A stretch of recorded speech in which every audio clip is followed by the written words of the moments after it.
Hey book lovers, I'm Elise, and welcome back to my channel, Literally Elise, where I always have coffee and sometimes I read.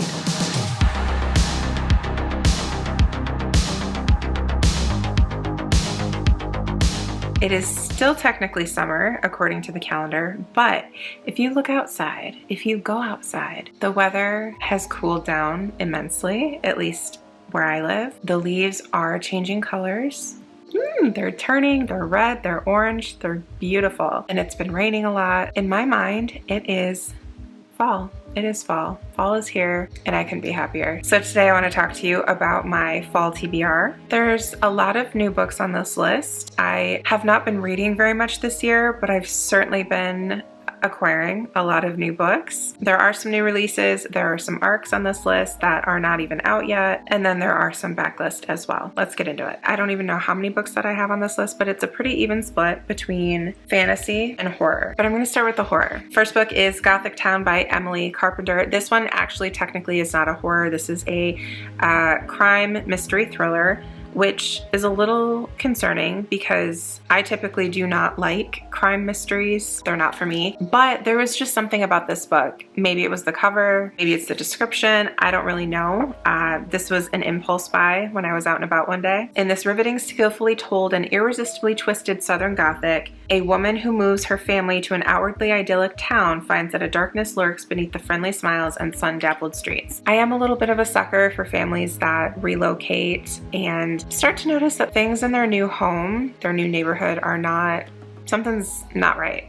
So I think that's what we're going to get into in this one. Next up is definitely a backlist that I've had on my TBR for a number of years. And that is Slewfoot by Brom. I've heard a lot of people praise this book.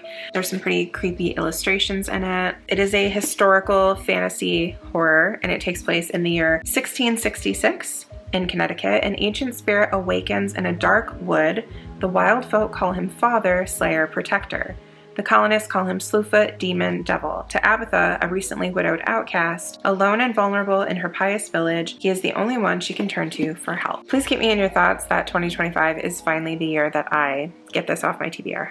Next is the Book of Witching by C.J. Cook. I believe this came out last year. Yeah, this was a Book of the Month selection last October, but recently I've been hearing some hype about it. I've actually two different booktubers. I was watching I don't remember if it was fall TBR or fall recommendations, but this book was on both of those. It's two separate timelines that are 400 years apart, two different women that are bound together by one magic book. It explores the inheritance of ancestral trauma. Another bit of a backlist, and that is The Hollow Places by T. Kingfisher. I'm actually really surprised I haven't read this yet. This one follows a woman. She comes upon a portal to various alternate realities, but within these realities there are these creatures, these monsters that feed off of her fear. So the more scared she is of them, the more dangerous they are, the more they come after her. Yeah, that's really all I know about this one. I do kind of like going into my books blind, so that's all I want to know. Next is This Cursed House by Del Sandine.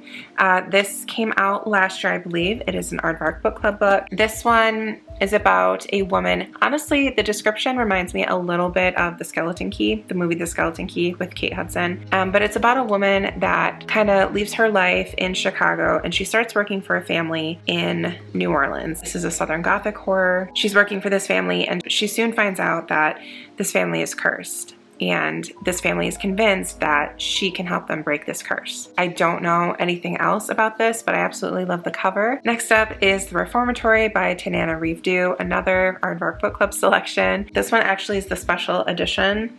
Ooh, I forgot what the naked cover looked like. That's so pretty. And then it is signed by the author as well.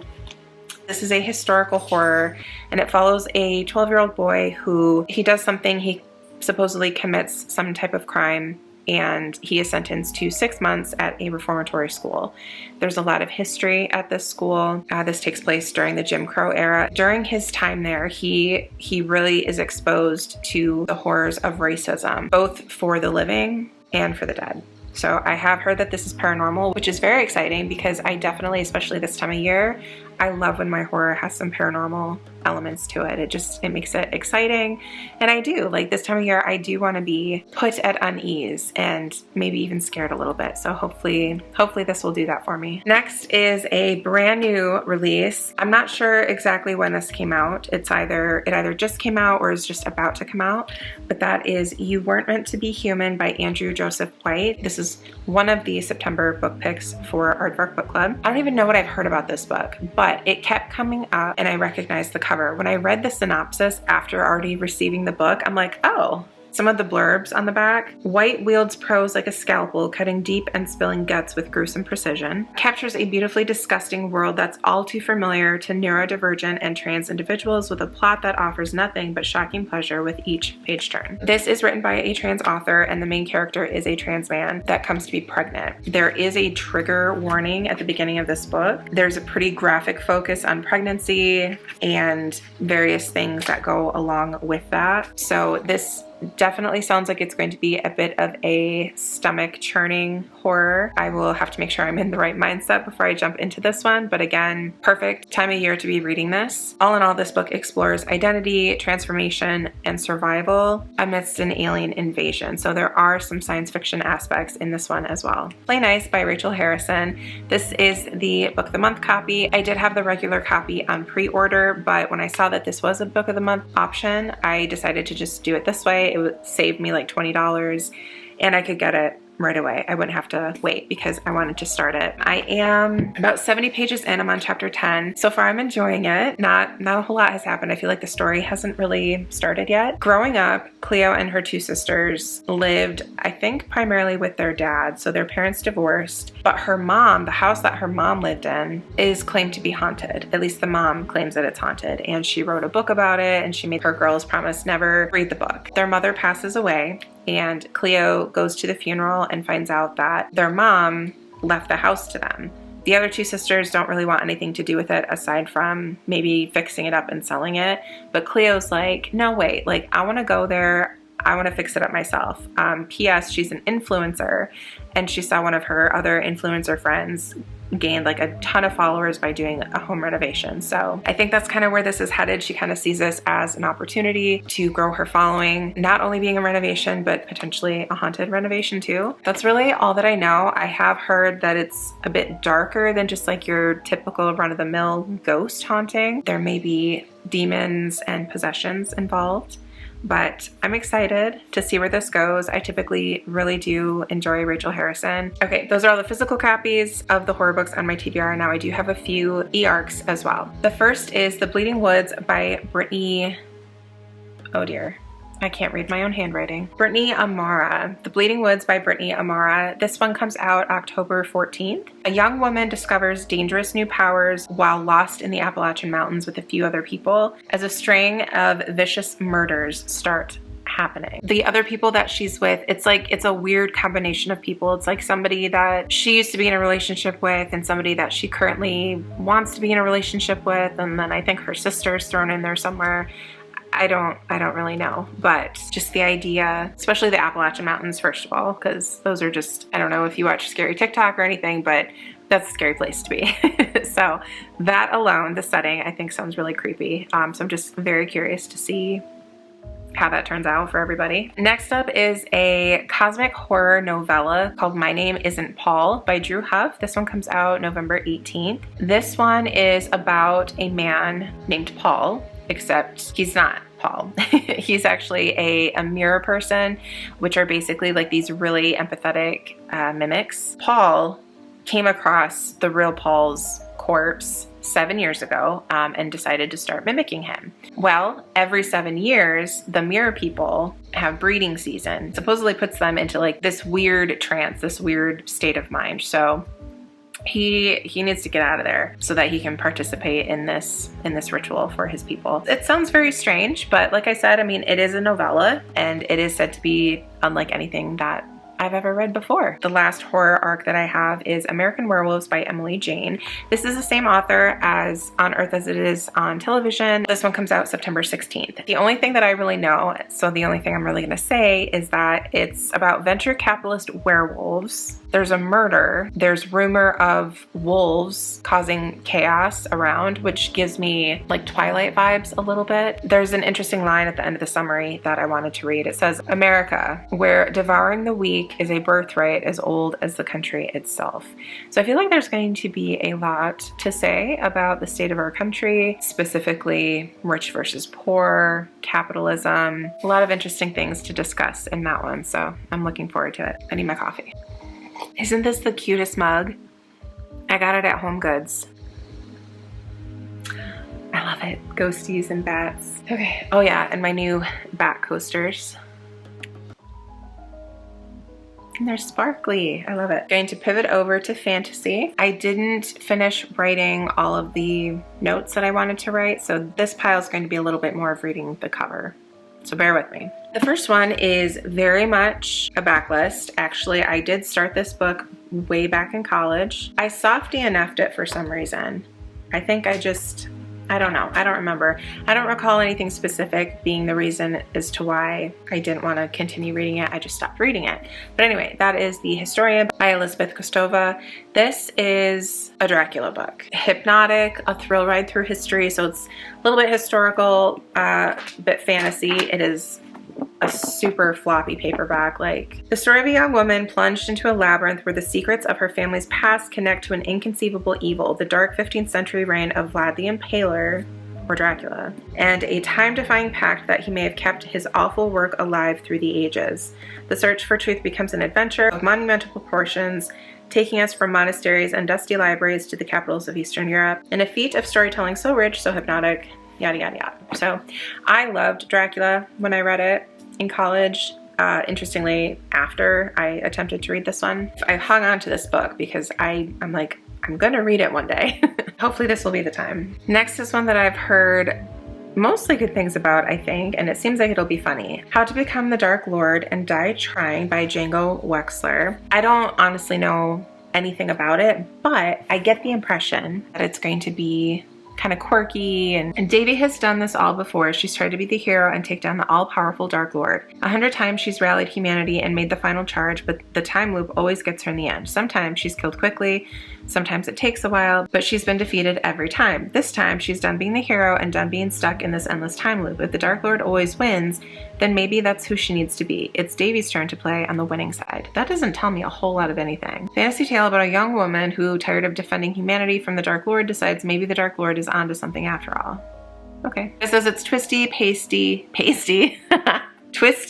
pacey, and full of reverent irreverence for fantasy. Can't get enough. Okay, I'm sure that'll be a good time. Next is Accomplice to the Villain by Hannah Nicole Mayer. This is book 3 in the Assistant to the Villain series. I haven't like lost my hype with this book, but I loved Assistant to the Villain when I read it 2 years ago now. When Apprentice to the Villain came out, I read it, but I think my hopes were so high, it didn't feel the same. So I didn't super enjoy it. So I'm gonna reread that one and then read this one. For those of you that don't know, book 1 starts with Evie. She's like this bubbly sunshine kind of girl. She's in a position where she needs a new place of employment, and she kind of accidentally runs into the villain, who coincidentally is in need of an assistant. Yeah, he's like, you're super klutzy and chaotic, but do you want to be my assistant? And she's like, sure. And she's like literally the perfect person to be his assistant.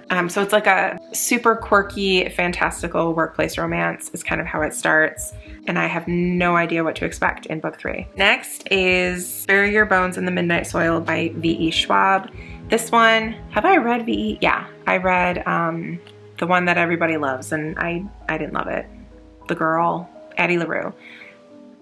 I didn't like that book, I'm sorry. So this will be my second read of this author. But it says 3 young women, their bodies planted in the same soil, their stories tangling like roots. One grows high, one grows deep, and one grows wild. All of them grow teeth. I do believe it's a vampire story, only what I've heard of it. Oh, okay, 3 different timelines. 1532, Santo Domingo de la Calzada. 1827, London.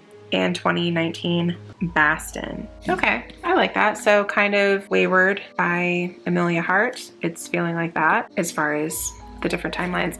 Actually, the Book of Witching kind of feels like that too, except that's only 2 timelines. Next up is, this author keeps coming out with books that people are so divided by how they say it. I say it Catabasis. Catabasis by R.F. Kuang.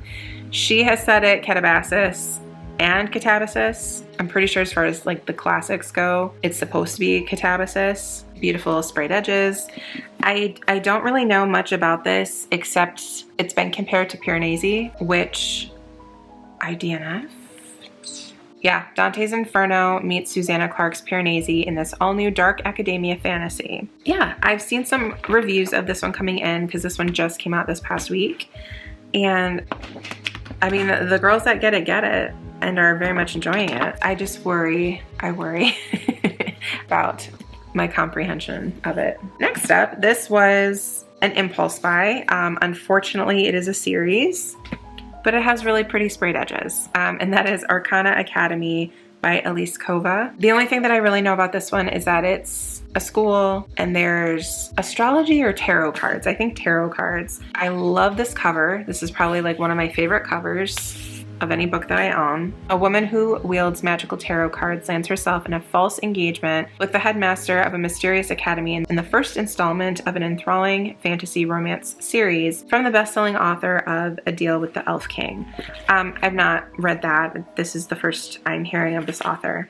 But she's a thick book. She's over 500 pages. But I'm intrigued. I love tarot cards. Anything to do with tarot, astrology, I'm there. Super excited about this one, and I have heard good things from the reviews that I've seen. Not like looking them up on Goodreads, but I think mostly Instagram. People I've seen reading it were enjoying it. This one's not necessarily fall, but I got it recently and it looks cute. I wanna read it. This Princess Kills Monsters by Rai Herman. Someone wants to murder Princess Melilot.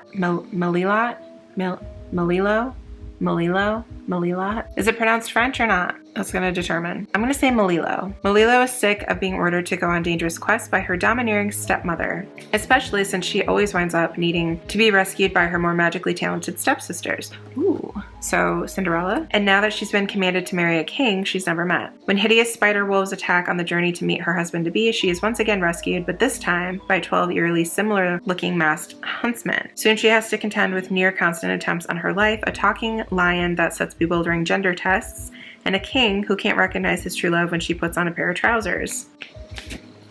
I really think like silly, unserious, quirky fantasy works for me. It worked in Assistant to the Villain. It worked in Sword Heart. It worked in Angelica Frankenstein Makes Her Match. I have a feeling this one, I have a feeling the Dark Lord, Become the Dark Lord or Die Trying, like, I'm pretty sure that's something that works for me. This next one I'm also very excited about because it sounded really cool. It's very pretty and I've seen amazing reviews. Unfortunately, I think it is another series. Maybe not. Ooh, is it a standalone? Is this a standalone? I don't know, but Immortal Consequences by I.V. Marie. This one was an August book of the month. 6 rivals, 1 victor. Eternity is only the beginning. Right off the bat, sounds like there's some trials, some competition. Love that. Makes me think of Phantasma, which is probably the best that I've ever seen it done. Welcome to Blackwood Academy, the legendary school located on the fringes of the afterlife. Once a pupil enters the academy's arched gates, there is no way out except for the decennial, a once-in-a-decade celebration in which a single worthy student is tested and given choice: graduate and join Blackwood's magical elite, or cross over to the mysterious other side. This time, though, the rules have changed. The decennial isn't a celebration, it's a competition, and there can only be one victor. That's also an element in books that I typically enjoy. Not always, but if it's done right, then 100%. Speaking of Phantasma, the sequel came out this year, which I haven't read yet. Technically, I do have an e-arc for this one as well. The audio, Enchantra by Kaylee Smith. I don't know if it's a true sequel or if it's just the sisters' point of view of the events that happened in book 1. I think that might be the case. But anyway, book 1, Genevieve and, oh dear, what's her sister's name? I can't remember the sister's name. Ophelia. So in book 1, Genevieve and Ophelia's mom passes away. So there's different paranormal beings in this world, and they are necromancers, I believe, or seers. I can't remember, or at least their mom was. When the mom passed, Ophelia, as the older sister, she had to like do this ritual to be able to inherit her mom's abilities. So she does that, and then they end up finding out that like the mom had something on the house, and so now the bank is trying to take the house. So in order to save the family home, Genevieve, the younger sister, she takes off and joins Phantasma, which is this very dangerous competition, but the winnings would have provided them with everything that they need to ensure that they're able to keep their home. And Ophelia goes after her. So book 1, we're completely Ophelia's point of view. And I think book 2 is the other side of that. I think the reason I haven't read this yet is because I loved Phantasma so much. That was a 5-star. I loved the characters, and now we're gonna see different characters. So I feel like the characters that I loved in book 1, I'm not gonna get to see in book 2. But hopefully I'll fall in love with this part of the story the same way that I did the first part. But we will see. Just a couple more. Well, a couple more physical, and then I do have some e-arcs, and then just one ebook. This one is a bit of a backlist, and that is Book of Night by Holly Black. I've heard a lot of hate for this book. Honestly, I'm convinced I'm going to be on the team that loves it. I don't know why I get that feeling. I just do. I think I've heard that the sequel is coming out soon. Now would be the perfect time to read this so that I can hopefully read that one if I enjoy it. I don't know much about this. I think it's an urban fantasy. Charlie Hall has never found a lock she couldn't pick, a book she couldn't steal, or a bad decision she couldn't make. She spent half of her life working for glomists, who are magicians that manipulate shadows to peer into locked rooms, strangle people in their beds, or worse. Glomists guard their secrets greedily, creating an underground economy of grimoires, and to rob their fellow magicians, they need Charlie Hall. Now she's trying to distance herself from her past mistakes. Determined to survive, she's up against a cast of doppelgangers, mercurial billionaires, glomists, and the people she loves best in the world, all trying to steal a secret that will give them a vast and terrible power. I hope I'll like it, but I mean, it's really pretty. It's always kind of sad when a book with such a pretty cover turns out to be a dud. Last physical book that I have, this was another impulse buy. Sorry, I don't know what to tell you. Wild Reverence by Rebecca Ross. I've heard that this is not directly linked to Divine Rivals and Ruthless Vows, but it's like in the same world, or it's focused on the gods of that world or something along those lines. I did read Divine Rivals. I did enjoy it. I didn't end up reading Ruthless Vows. I didn't feel the need to, honestly. But this book sounds really good, and it's absolutely gorgeous. Like, first of all, like, look at that. Look at those constellations. The cover is so pretty, so pretty. Born in the firelit domain of the Underrealm, Matilda is the youngest goddess of her clan. Blessed with humble messenger magic, she uses to carry words and letters through the realms, but the gods will kill for power, and Matilda holds a secret she must hide from even her dearest allies. And then there's a mortal who dreams of her, though they have never met in the waking world. 10 years ago, Vincent wrote to Matilda on the darkest night of his life, begging the goddess he befriended in dreams to help him. His request went unanswered, and Vincent became a hardened, irreverent lord of the river who has long forgotten Matilda, until she comes tumbling into his bedroom window with a letter for him. Matilda and Vincent were fated to find each other beyond dreams, but to rewrite the blood-soaking ways of the gods, Matilda will have to face something she fears even more than losing her magic, finally allowing herself to be loved. I don't know why, but that, like, can you see my goosebumps? That gave me goosebumps reading that. Like, hello? This sounds so good. There's just something about this. Plus, I love the name Matilda, okay? Last year when we were talking about getting a dog, initially we wanted to get a puppy, and I wanted a girl, okay? There are too many boys in this house. I was like, we're getting a girl. I was talking to my kids, and my youngest was like, if we get a girl puppy, I want to name her Matilda. And I'm like, I love it. We can't get a puppy anytime soon because we already adopted a husky. And our current place of residence, that's kind of all we can handle at the moment. Maybe in the future, we'll get our Matilda. There were a couple books that I don't have physically. The first is an e-arc, which unfortunately I just found out is actually book 2 in a series. I do think it's a companion series though.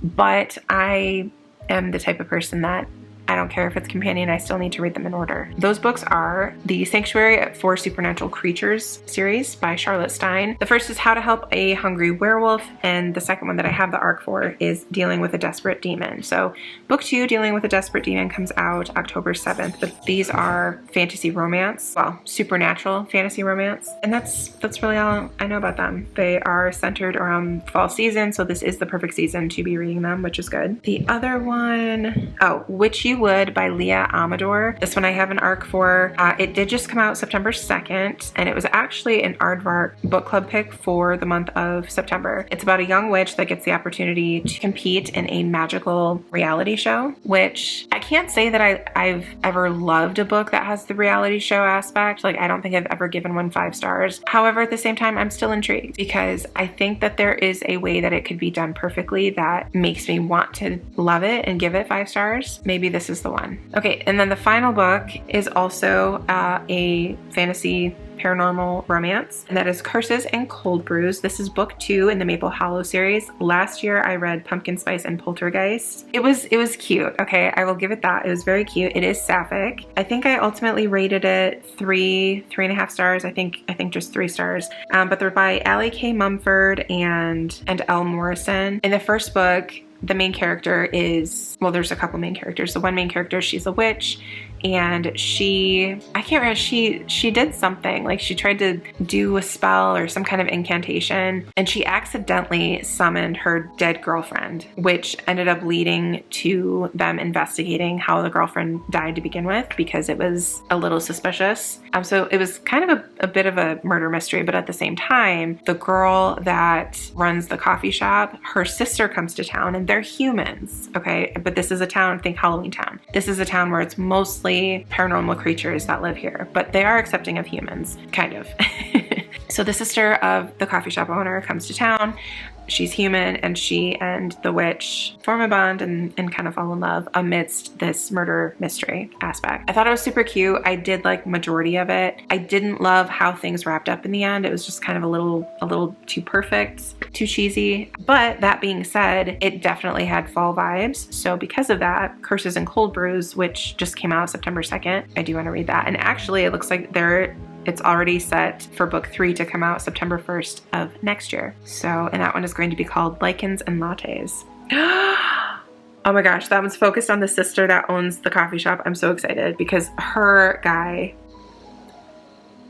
he's so in love with her. Oh my gosh, he is so in love with her, and she just like can't be bothered, but he's a werewolf. I'm so excited for that. Oh my goodness. Okay.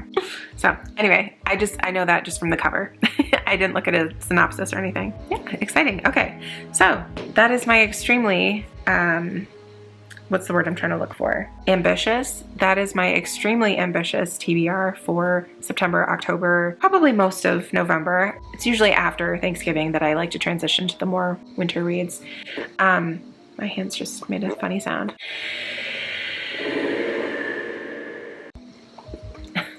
But yeah, considering I haven't been reading nearly as much this year as I have in previous years, this is a very ambitious list of books, but they all sound great. Thank you so much for watching. Please do remember to like and subscribe, and until next time, bye.